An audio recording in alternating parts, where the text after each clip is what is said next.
ಹೀಗಾಗಿ ಯಾವುದೇ ಒಂದು ಇಂಪ್ಲಿಮೆಂಟೇಷನ್, ಯಾವುದೇ ಒಂದು ವಿಚಾರ ಇರುವಾಗ ಏನಾಗಬೇಕು, 10 days ನೋಟಿಫಿಕೇಶನ್ ಆಗಬೇಕು. ಇವರು ಮಾಡಿದಾರ? 10 days ನೋಟಿಫಿಕೇಶನ್ ಕೊಟ್ಟಿಲ್ಲ. ಒಮ್ಮೆಲೆ ಒಂದು ಸ್ಪೆಷಲ್ ಸೆಷನ್ಗೆ ಕರೆ ಕೊಟ್ಟು ಇವರು ಕರೆಸಿದ್ದಾರೆ. ಇವರ ಉದ್ದೇಶ ಇಷ್ಟೇ, ಇವರಿಗೆ ತಟ್ಟಿದಾಗೆ ಆಗ್ಬೇಕು, ಆದರೆ ಅದು ಅನುಷ್ಠಾನಗೊಳ್ಳಬಾರದು. ಇವತ್ತು ನಮ್ಮ ಪುರುಷ ನಾಯಕರಿಗೆ ಹೆದರಿಕೆ ಉಂಟಾಗಿದೆ. ಯಾವಾಗ ಮಹಿಳೆಯರು ನಮ್ಮ 543ರಲ್ಲಿ ಇವರು ಬಂದು ನಮ್ಮ ಅರ್ಧ ಪಾಲನ್ನು ಕಡಿದ್ರಿ, ಅರ್ಧ ಬಿಡಿ ಕಡಿದ್ರಿ ಅಂತ ತಗೊಂಡು ನಮ್ಮ ಸೀಟಿಗೆ ಯಾವಾಗ ಕುತ್ತು ಬರುತ್ತಾ ಎಂಬ ಹೆದರಿಕೆಯಿಂದ ಇವರದ್ದು ಏನು ಇವತ್ತು ಕ್ರಿಯೇಷನ್, ನಾವು ಅದನ್ನು 850 ಸೀಟ್ ಮಾಡುವ, ಅದರಿಂದ ಹಂಚಿಕೊಡುವ, ಅಲ್ಲಿಂದ ಸೆನ್ಸಸ್ ಮಾಡುವ, ಆನಂತರ ಉಳಿದ ಪಕ್ಷಗಳದ್ದು OBC ಅದು ಇದು. ಹಾಗಾದ್ರೆ ಈ ಮಸೂದೆ ಕಾರ್ಯಗತ ತುರ್ತಾಗಿ ಮಾಡಲು ಸಾಧ್ಯನಾ?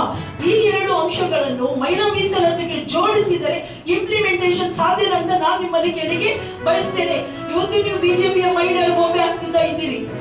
ನಿಮಗೆ ಅರ್ಥ ಆಗ್ಬೇಕು, ಮಹಿಳಾ ಮೀಸಲಾತಿ ಮಸೂದೆ ಸಿಂಗಲ್ ಆಗಿ ಮಂಡನೆ ಮಾಡಬೇಕು, ಲೋಕಸಭೆಯಲ್ಲಿ ಸಿಂಗಲ್ ಆಗಿ ಬರಬೇಕು, ಅದರೊಟ್ಟಿಗೆ ರೆಕ್ಕೆ ಪುಕ್ಕಗಳನ್ನು ಕಟ್ಟಿಕೊಂಡು ಅದು ಆಗಬೇಕು. ಇದು ಯಾವಾಗ ಆಗುತ್ತೆ ಸ್ವಾಮಿ? ಅದು ಡಿಲಿಮಿಟೇಷನ್ ಮತ್ತು ಸೆನ್ಸಸ್ ಈಸಿಯೆಸ್ಟ್ ಜಾಬ್. ಅದಕ್ಕೆ ಎಷ್ಟು ವರ್ಷಗಳು ಬೇಕು, ಎಷ್ಟು ಒಂದು ವಿರೋಧಗಳು ಬರ್ತವೆ. ನಮ್ಮ ಮಹಿಳಾ ಮೀಸಲಾತಿ ಏನ್ ತೊಂದರೆ ಇದೆ ನಿಮ್ಗೆ?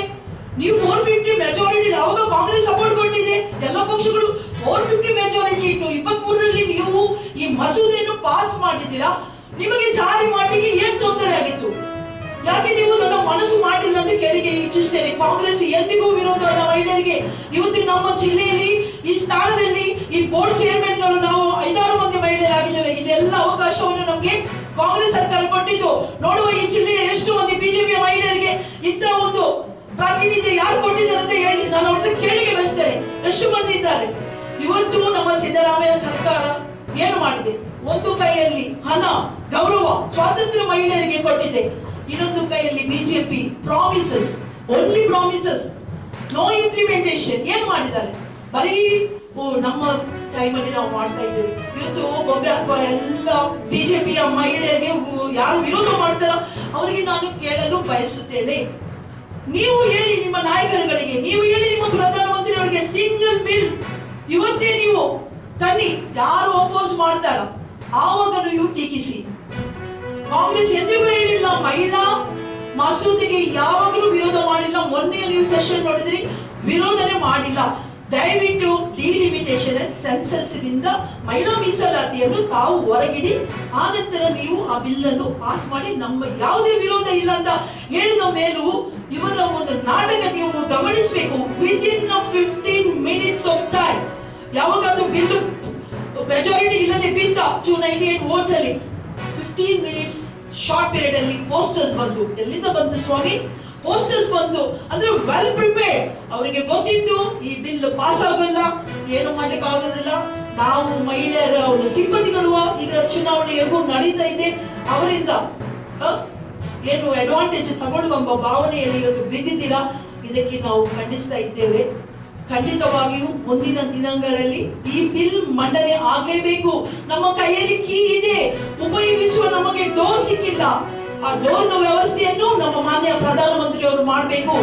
ಅವ್ರು ಹೇಳ್ತಾರೆ ಸಬ್ಕಾ ಸಾಥ್ ಸಬ್ಕಾ ವಿಕಾಸ್, ಮಹಿಳೆಯರ ಒಂದು ಏನು ಸಬಲೀಕರಣ ಆಗಬೇಕು. ಈ ದೇಶದಲ್ಲಿ ಮಹಿಳೆಯರು ನಾವು ಅರ್ಧದಷ್ಟು ಪಾಪ್ಯುಲೇಷನ್ ಇದ್ದ ಮೇಲೂ ನಮಗೆ ಈ ಒಂದು ರೆಪ್ರೆಸೆಂಟೇಷನ್ ನಾವು ಸಿಗ್ತಾ ಇಲ್ಲ. ಎಲ್ಲ ಮಹಿಳೆಯರ ಪರವಾಗಿ ನಾವು ಇವತ್ತು ಕೇಳ್ತಾ ಇದ್ದೇವೆ, ಸಿಂಗಲ್ ಬಿಲ್ ಅನ್ನು ನೀವು ಇಂಪ್ಲಿಮೆಂಟ್ ಮಾಡಿ. Already the law has been passed. ಈ ಮಸೂದೆ ನಿಮ್ಗೆ ಏನು ಜಾರಿಗೊಳಿಸಲಿಕ್ಕೆ ತೊಂದರೆ ಇದೆ? ನೀವು ಸರ್ವ ಪಕ್ಷದ ಎಲ್ಲ ಪಕ್ಷದ ಸದಸ್ಯರ ಮೀಟಿಂಗ್ ಕರೀರಿ ಸ್ವಾಮಿ, ಅವರ ಒಂದು ವಿಶ್ವಾಸ ತಗೊಳ್ಳಿ. ಯಾಕೆ ನಿಮಗೆ ಇದೆಲ್ಲ ಸಾಧ್ಯವಾಗ್ತಾ ಇಲ್ಲ? ಯಾಕೆ ನೀವು ನಾಟಕ ಮಾಡುತ್ತೀರಿ?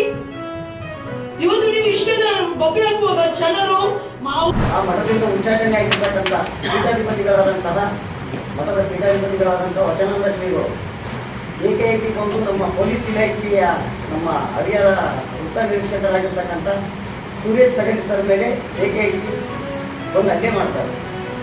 ಜೊತೆಗೆ ನಮ್ಮ ಅಡಿಷನಲ್ ಎಸ್ ಪಿ ಅವರು, ನಮ್ಮ ದಾವಣಗೆರೆ ಜಿಲ್ಲೆ ಅಡಿಷನಲ್ ಎಸ್ ಪಿ ಅವರ ಮೇಲೂ ಕೂಡ ಹಲ್ಲೆ ಮಾಡ್ತಾರೆ.